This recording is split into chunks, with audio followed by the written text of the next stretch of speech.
Riveted maille is one of the most common forms of European medieval armor, but it's also one of the least understood. My previous video on riveted maille production was originally made in 2009. The video was based on my somewhat limited knowledge at the time and was intended as a school project. I still use many of the techniques shown in the video, but there have been other methods I've learned over the past 8 years that are more specific to the various time periods maille was used and the tools available. One of the most common questions has been regarding this segment of the video. Just how does one pierce an overlapped ring for making a riveted join? As it turns out, there were multiple options, including my own personal hypothetical method. To join the overlap on a riveted ring, you must first pierce a hole through 2 layers. This is done by drifting a hole, pushing some of the metal to the bottom. With the hole drifted, a short piece of cylindrical wire is fit into the hole and pinned over on both sides. The metal at the bottom will actually help reinforce the join. However, later 15th century German maille used a different system. A triangular hole was pierced with a wedge-shaped punch. A wedge-shaped rivet is placed into the punched hole and set with a pair of tongs. This gives the ring a flat side that does not damage the arming garment. Over the years, I continued to work on perfecting my understanding of maille using both the cylindrical and triangular rivet methods. Some efforts were less successful than others.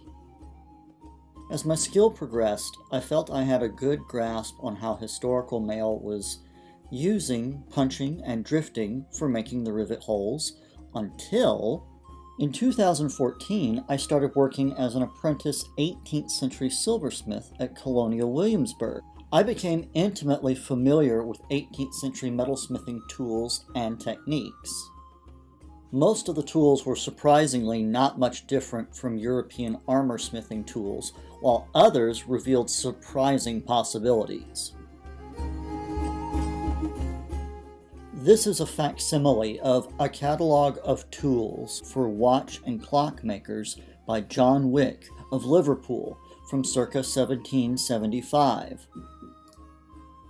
Within its pages, it contains an image of a pump drill, a design that goes back to Neolithic times but was later used for drilling precise holes in metal. Its operation is actually quite simple. Spin the handle around on its central axis, and then placing it on a piece of metal, you then pump the handle up and down. The leather thong ravels and unravels, turning the tool, removing small bits of metal as it travels over the surface. With the use of lubrication, the steel spade bit is designed to cut as it spins within a pre-dapped hole. Spade bits are not shaped like modern spirally cut bits, but are rather designed to cut on both the clockwise and counterclockwise spin. They can also be made in extremely fine sizes, thus allowing you to work on a variety of different types of projects. Now, some historians place the invention of the pump drill with the ancient Egyptians and the Romans, but we really have to wait until the 13th century for our first definitive image of it, which is from the Book of Games, commissioned by Alfonso X, completed in 1283. Here, the drill is shown being used to mark dice in the production of gaming pieces. The next image we have is from 1316. It's the Calling of Saint Eloi by Taddeo Gaddi.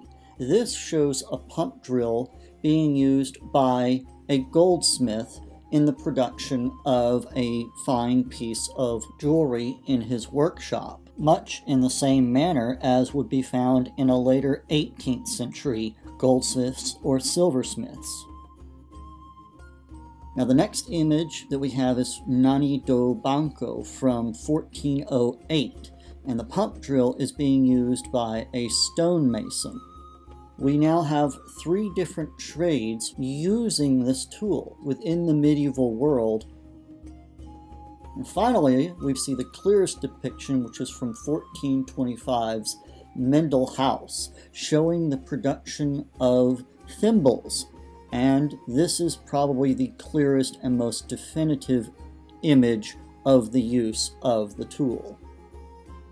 As you can see, the small size bit that can be created is sufficiently minuscule enough to produce a pierced hole suitable for the production of maille.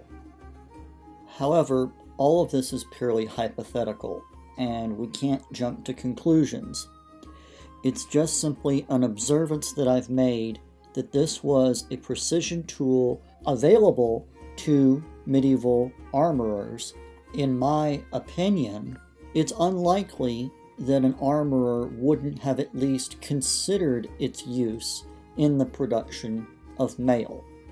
It produces a very clean hole that, when you use well-drawn riveting wire, it produces a very nice clean rivet. You can even countersink the hole on the back of each rivet, producing a flat surface that is not going to damage the arming garment worn underneath.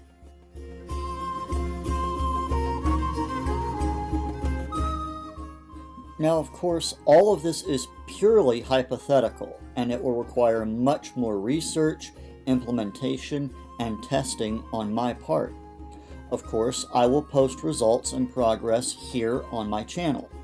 So, thank you for watching, and feel free to click on the links below to support this channel, and as always, please subscribe, and I will see you next time.